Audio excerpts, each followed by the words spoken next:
The Young and the Restless Spoilers. Title: The Fall of Claire, Betrayal, Truth, and the Wedding That Never Was. For weeks, the citizens of Genoa City had been holding their breath, waiting for the wedding that was supposed to rewrite the town's gossip pages, the union of Claire Grace and Kyle Abbott. Against all odds, the unlikely romance had survived skepticism, family tension, and whispers about Claire's past. Kyle, ever the romantic, believed that love could redeem anything. Claire, in turn, had played the role perfectly, the reformed woman, the lost soul craving belonging. She smiled for the cameras, thanked the Abbotts for their faith, and pretended she didn't hear the doubts that followed her wherever she went.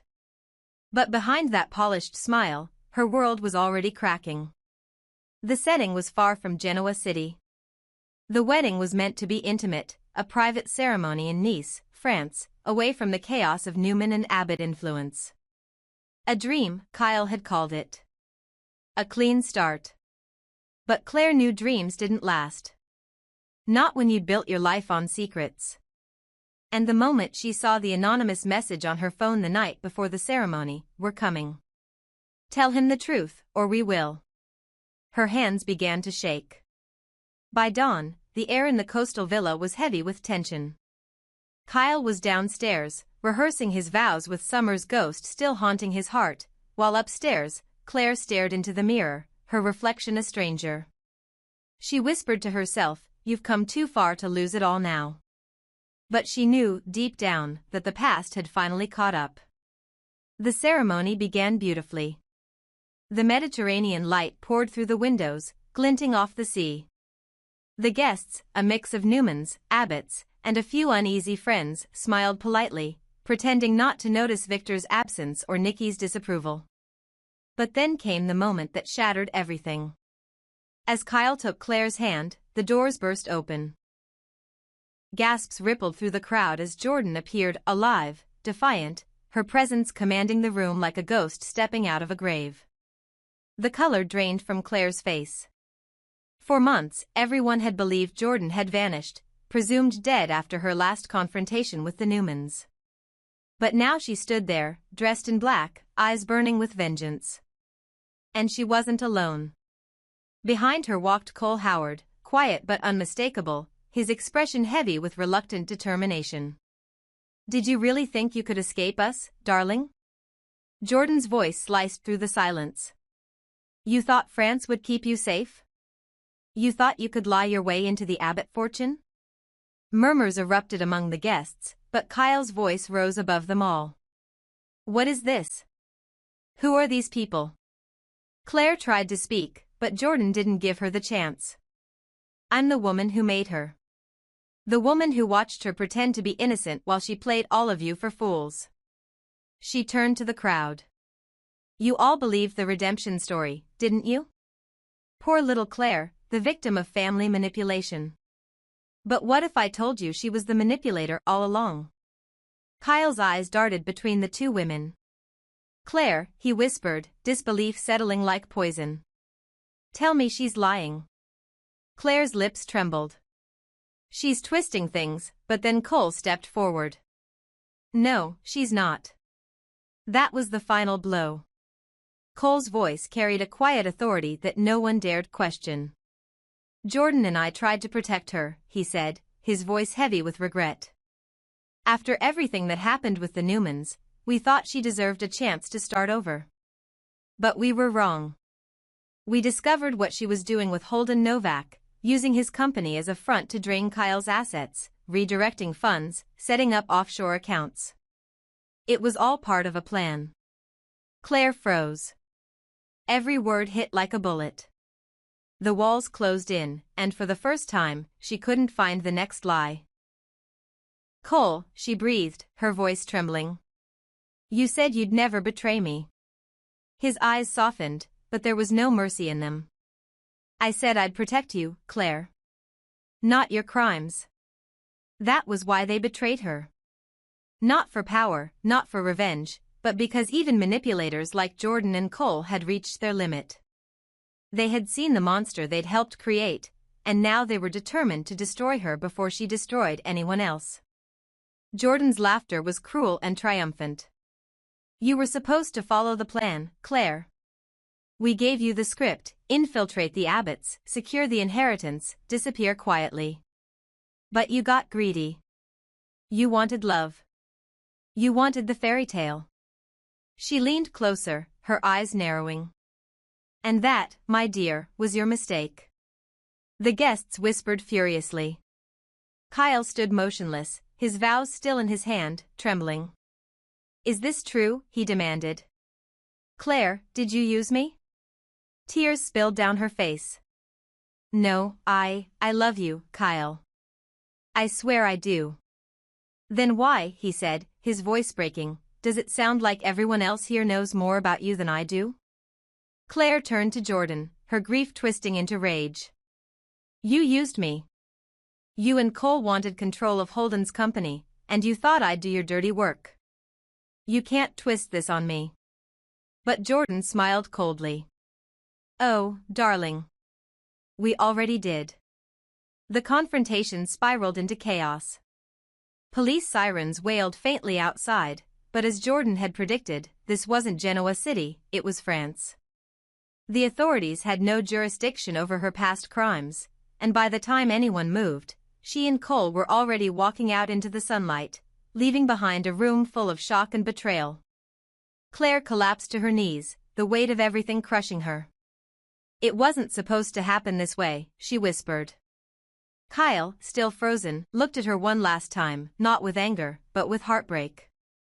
Maybe it was, he said quietly. Maybe it's time the lies ended.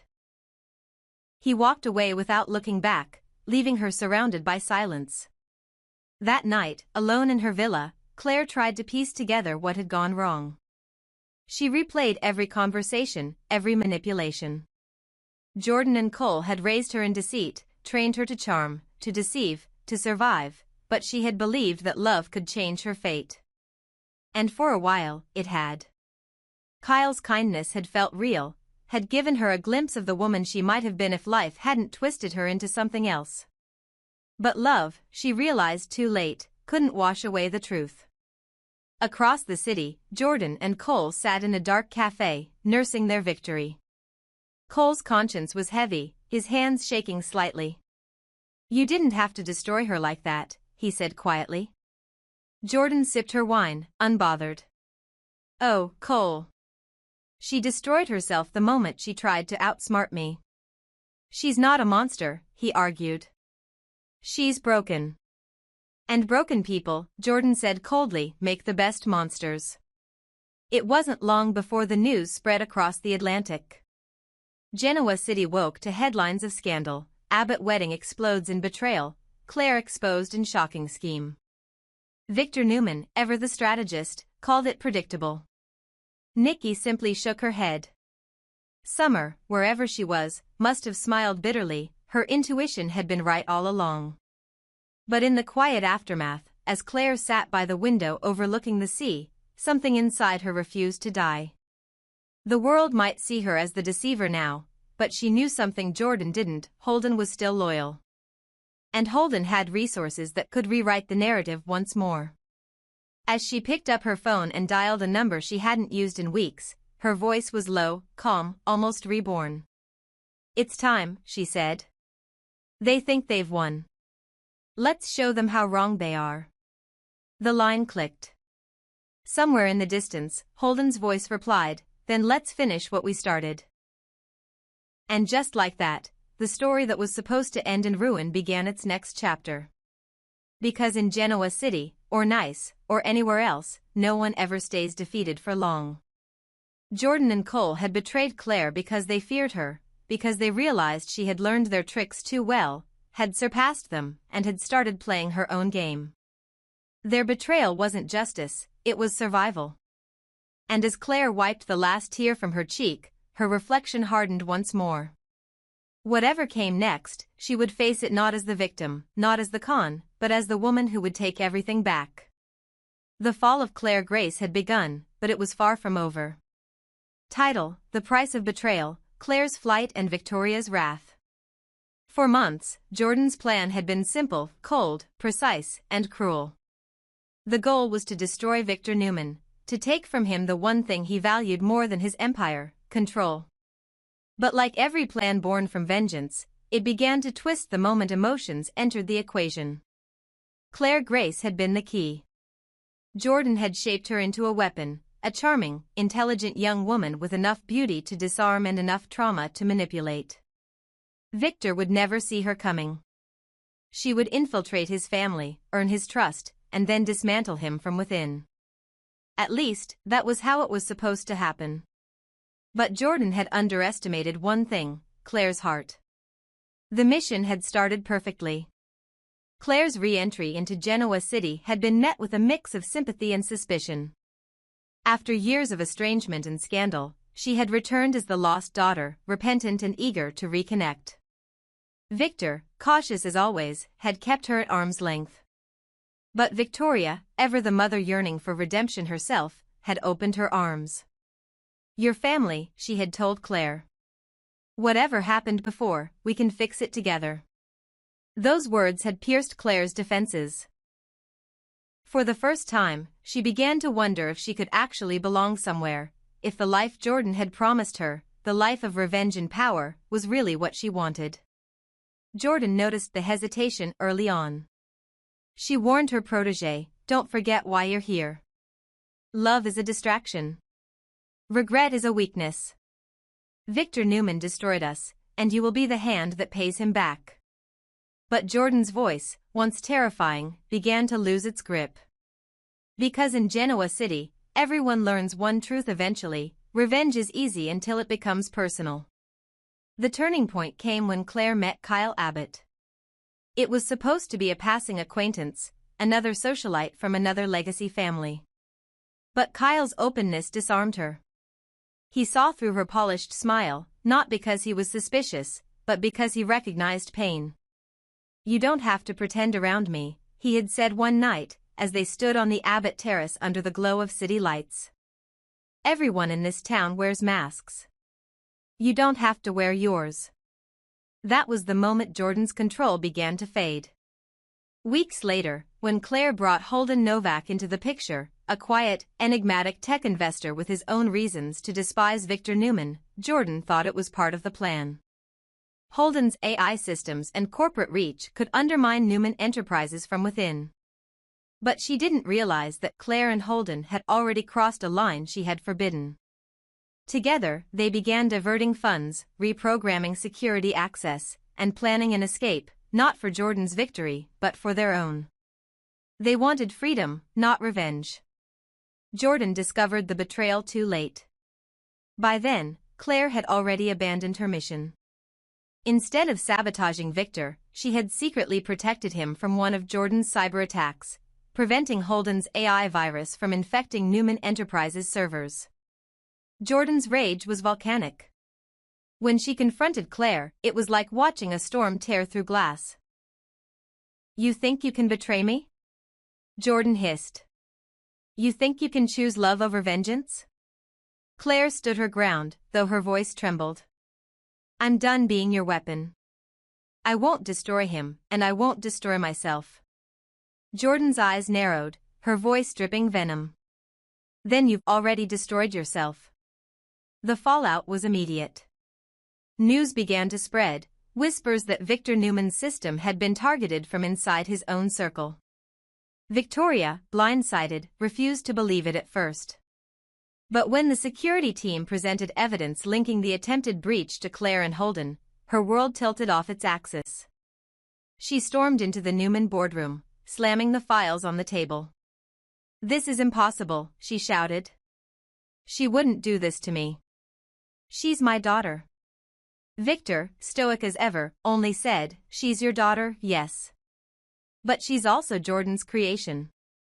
Those words stung more than any accusation. Victoria had spent months trying to undo the damage Jordan had inflicted, to rebuild the bond she'd lost with Claire, and now it all felt like a cruel joke. Her trust had made her blind. And worse, it had given Jordan the ammunition she needed. Within hours, the situation spiraled. Holden disappeared from Genoa City, vanishing with key data that could expose every transaction Claire had made in the Newman system. The FBI was already circling. Journalists were calling. Shareholders wanted answers. And in the middle of it all, Victoria realized she was about to lose everything: her company, her reputation, and her child. She found Jordan before the police did. The meeting took place in a secluded house on the outskirts of town, one that Jordan had used as her safe house for years. "You wanted chaos?" Victoria spat. "Well, congratulations. You've won." Jordan smiled thinly. "I don't win until Victor loses." "You're insane," Victoria said. "Claire's gone. Holden's gone. You've lost control." But Jordan's reply chilled her to the bone. "Oh, Victoria. You still don't understand. I never lose control. I just change the rules." Meanwhile, Claire was already on the run. Holden had arranged everything: false passports, hidden routes, even a safe house in Prague. But the deeper she ran, the more isolated she became. Every phone call from Holden came with fewer reassurances. Every shadow felt like Jordan's eyes watching her. The pressure built until even the sound of her own heartbeat felt like a threat. By the time news of her betrayal hit the press, Claire was already a fugitive. Newman heiress accused of cyber-sabotage, family in turmoil. The headlines painted her as both victim and villain. And though she told herself she didn't care, that she just needed to survive, guilt began to creep in. She had wanted freedom, but at what cost? Back in Genoa City, Victoria was unraveling. The board demanded explanations, the press wanted statements, and Victor, in his usual cold pragmatism, had already begun damage control. But Victoria couldn't think like an executive anymore. She thought like a mother betrayed. "She made a fool of me," she told Nick one night, her voice shaking. "I gave her everything: trust, forgiveness, love, and she used it to destroy us." Nick tried to calm her, but she wouldn't listen. "No," she said, standing abruptly. "This isn't over. Claire Grace Newman will pay for what she's done, daughter or not." Her words spread through the Newman family like wildfire. The once united front fractured overnight. Nikki begged Victor to intervene, fearing Victoria's anger would lead to tragedy. "She's still her daughter," Nikki pleaded. "Don't let hate take her away from us for good." But Victor's eyes were cold. "If she wanted to be family, she shouldn't have betrayed us." In France, Jordan watched it all unfold with quiet satisfaction. Her betrayal had been avenged without lifting another finger. She knew Victoria's fury would do what she no longer could: destroy Claire completely. But she underestimated the one thing she had created in her protégé: resilience. Days later, Claire received a message on an encrypted channel. The sender was anonymous, but she knew the tone instantly. "They're coming for you. If you want to survive, disappear. Holden can't protect you anymore." She didn't reply. Instead, she closed her laptop, took a deep breath, and looked out the window at the endless horizon. Maybe she couldn't undo what she had done. Maybe she would always be hunted. But she refused to die as Jordan's puppet or Victoria's shame. For Victoria, the rage didn't fade. She hired private investigators, tracked financial leads, and issued warrants through Victor's contacts in Europe. "She won't get away," she vowed. "I'll make sure of it." But every time she saw a photograph of Claire, grainy, distant, somewhere between guilt and fear, a part of her heart fractured further. She had wanted justice. But what she was really chasing was control over a daughter she had already lost to the same darkness that had once consumed herself. And in the quiet moments, when the offices were empty and the press had stopped calling, Victoria would sit alone in her father's chair, whispering, "Why did you do it, Claire? Why couldn't you just love me back?" In the end, Jordan's grand revenge had succeeded, not by killing Victor, but by breaking the people he loved most. Claire was gone, Victoria was broken, and the Newman family's foundations trembled once again. But far away, somewhere across the ocean, Claire Grace was not finished. The fire in her had changed, no longer fueled by Jordan's hatred or Holden's schemes, but by a single burning truth: if she was going to survive, she had to become something new. No more puppet. No more pawn. And as she disappeared into the night, her final thought was not fear or guilt, but determination. "You want me to pay," she whispered. "Fine. But I decide the price."